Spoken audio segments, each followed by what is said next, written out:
Assalamualaikum warahmatullahi wabarakatuh. Perkenalkan, nama saya Andini Putri Mirwansyah dengan NPM 2421011003. Di sini saya akan menjelaskan tentang aksiologi.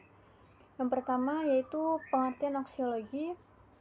Aksiologi filsafat ilmu adalah cabang filsafat yang mempelajari tentang sifat, hakikat, dan dasar-dasar pengetahuan ilmiah.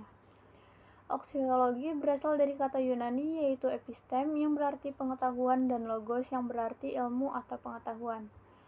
Dan adapun tujuan dari aksiologi, yang pertama, mengembangkan pemahaman tentang sifat pengetahuan. Aksiologi bertujuan untuk mengembangkan pemahaman tentang sifat pengetahuan, hakikat pengetahuan, dan dasar-dasar pengetahuan. Yang kedua, meningkatkan kualitas pengetahuan.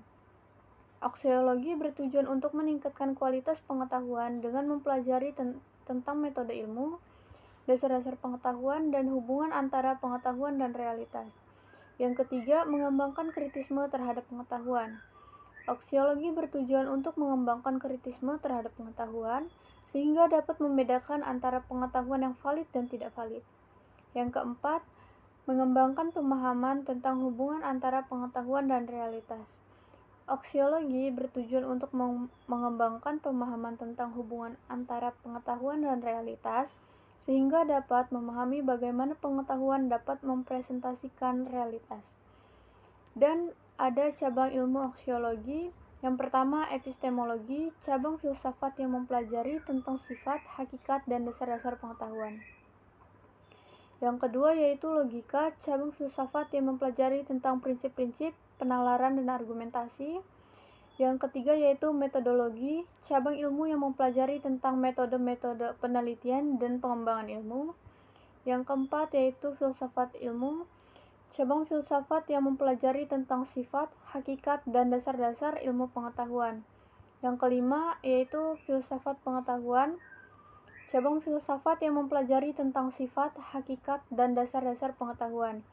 Yang keenam ada ontologi, cabang filsafat yang mempelajari tentang sifat, hakikat, dan dasar-dasar realitas. Dan yang ketujuh ada semiotika, cabang ilmu yang mempelajari tentang tanda-tanda dan simbol-simbol dalam komunikasi.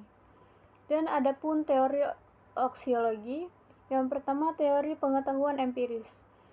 Teori ini menyatakan bahwa pengetahuan diperoleh melalui pengalaman dan observasi. Yang kedua, teori pengetahuan rasional. Teori ini menyatakan bahwa pengetahuan diperoleh melalui akal dan logika.